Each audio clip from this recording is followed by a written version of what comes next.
انسان کی تمام پریشانیاں دو باتوں کی وجہ سے ہیں: تقدیر سے زیادہ چاہنا اور وقت سے پہلے چاہنا۔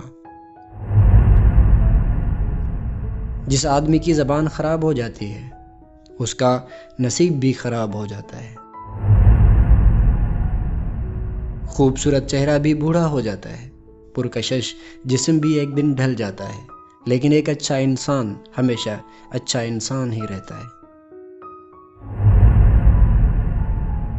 خوشی انسان کو اتنا نہیں سکھاتی جتنا غم سکھاتے ہیں۔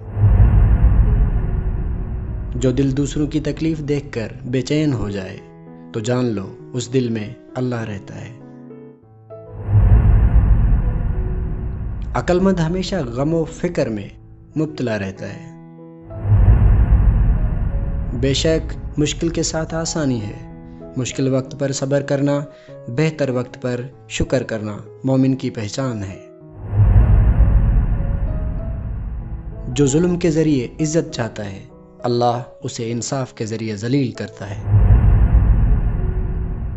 جو ذرا سی بات پر دوست نہ رہے سمجھ لینا وہ کبھی دوست تھا ہی نہیں۔ اپنی زبان کو یوں محفوظ رکھو جس طرح سونا اور چاندی محفوظ رکھتے ہو۔ ہزاروں لوگوں میں اس ایک کو عزیز رکھو جو تمہاری غیر موجودگی میں بھی تمہاری عزت پر کوئی داغ برداشت نہ کرے۔ اگر تم اپنے تکبر کو توڑنا چاہتے ہو تو کسی غریب کو، مفلس کو سلام کیا کرو۔ پریشان مت ہوا کرو، ٹھوکر انہی کو لگتی ہے جنہیں اللہ تعالیٰ تھامنا چاہتا ہو۔ حق بات کی پہلی نشانی ہے کہ اس کی ہمیشہ مخالفت ہوتی ہے، جس کی کوئی مخالفت نہیں وہ حق بات نہیں۔ تم جو گالی، غصے یا مذاق میں دیتے ہو وہ تمہاری قبر کے لیے ایک بچھو بن جاتا ہے۔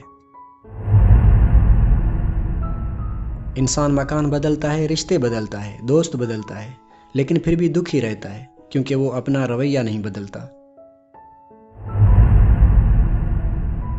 کسی کے منہ پر اس کی بے عزتی کرنا اسے قتل کرنے کے برابر ہے۔ اقتدار، طاقت اور دولت ملنے پر لوگ بدلتے نہیں بلکہ بے نقاب ہو جاتے ہیں۔ زبان سے نکلے ہوئے الفاظ جسم کو نہیں بلکہ روح کو زخمی کرتے ہیں۔ ہر چیز کا ایک بیج ہوتا ہے اور دشمنی کا بیج مذاق کرنا ہے۔ اگر رزق عقل و دانش سے ملتا تو جانور اور بے وقوف زندہ ہی نہیں رہتے۔